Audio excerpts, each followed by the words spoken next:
ప్రభు అయిన యేసుక్రీస్తు నామంలో మీకు సమాధానం కలుగునుగాక.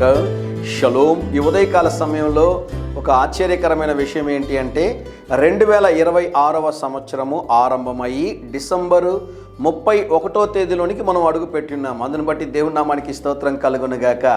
ఆలోచన చేయండి ప్రియులారా, నూతన సంవత్సరంలో అడుగు పెట్టిన తర్వాత, నూతన మాసంలో అడుగు పెట్టిన తర్వాత ఒక మాసము గడిచిపోవడానికి దేవుడు సహాయం చేశాడు. దినాలు ఎంత వేగంగా గడుస్తూ ఉన్నాయో మనం అందరం కూడా గమనించాలి.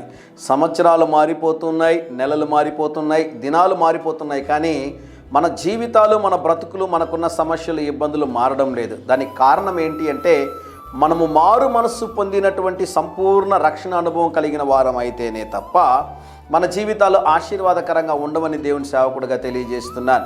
గడచిన మాసమంతా దేవుని కృపలో మనల్ని కాపాడి మన ప్రతి అవసరతను సంధించి మరి దేవుడు ఈ మాసం యొక్క చివరి దినములోనికి నడిపించిన విధానమును బట్టి దేవునికే స్తుతిగణ మహిమలు చెల్లునుగాక. ఈ నెలంతా దేవుడు మనకి తోడై ఉన్నాడు. ప్రతి అవసరతలో దేవుడు సంధించాడు. ప్రతి సమస్యల్లో నుండి, ఇబ్బందుల్లో నుండి, పోరాటాల నుండి, అన్నిటి నుండి కూడా దేవుడు మనకి విడుదలను అనుగ్రహించి మరొక నూతనమైన మాసంలోనికి రేపు మనం అడుగు పెట్టడానికి దేవుడు మన ఎడల కృప చూపించి ఉన్నాడు.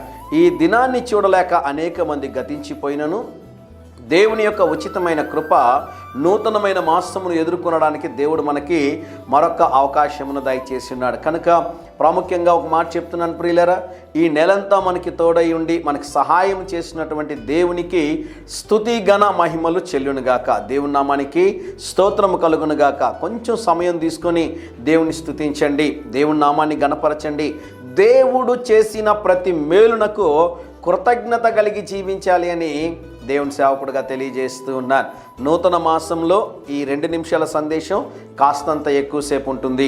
రేపటి దినమున ఆశీర్వాదకరమైనటువంటి ఆ మాసమును గుర్చినటువంటి వాగ్దానాన్ని మీకు జ్ఞాపకం చేస్తున్నాను. కనుక దయచేసి రేపు ఉదయకాల సమయంలో కూడా తప్పక 2 నిమిషాల సందేశాన్ని చూడండి, అనేకులకి షేర్ చేయండి.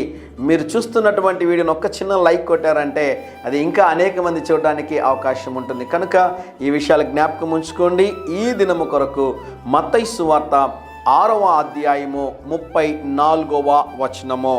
రేపటిని గూర్చి చింతపడకుడి. దేవుని నామానికి స్తోత్రం కలుగునుగాక. నూతన మాసం అనగానే నూతనమైన సమస్యలు, నూతనమైన ఇబ్బందులు, నూతనమైనటువంటి ఆర్థిక అవసరతలు ఉంటాయి కదండి. ప్రభు మాట్లాడుతున్నాడు, రేపటిని గురించి చింతించకుడి.